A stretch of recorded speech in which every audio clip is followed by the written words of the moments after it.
باید تبریک عرض کنیم به یکدیگر هممون توفیق الهی را که توانستیم بار دیگر وارد شهر رجب بشیم.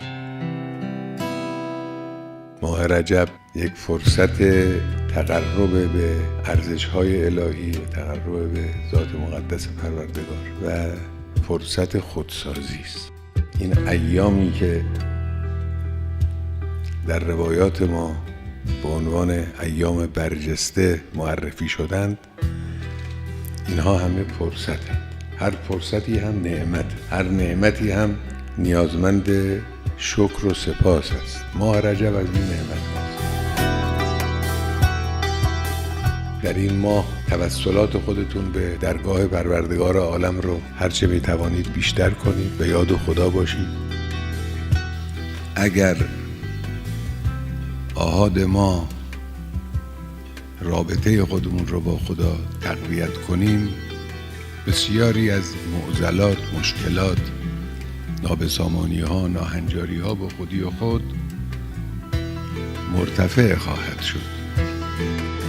بزرگان و اهل معنا و اهل سلوک مقدمه ماه رمضان دانسته‌اند. ماه رجب، ماه شعبان یک آمادگاهی است برای اینکه انسان در ماه مبارک رمضان بتواند با آمادگی وارد بشود. سبحان من احصا کل شیء علمه. وقتی از حال غفلت انسان خارج بشود، توجه بکند که دارد دیده می شود، محاسبه می شود. انا کنا نستنسخ ما کنتم تعملون. همه حرکات او، کارهای او در محضر پروردگار است، طبعا مراعات می کند. با این حالت، با یک طهارتی،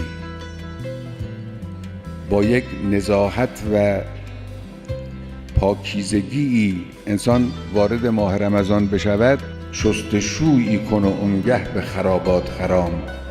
شستشو کرده وارد ماه رمضان بشود، اون وقت در محضر ضیافت الهی حد اکثر بهره را خواهد برد. این ماه رجب را با این چشم نگاه کنید.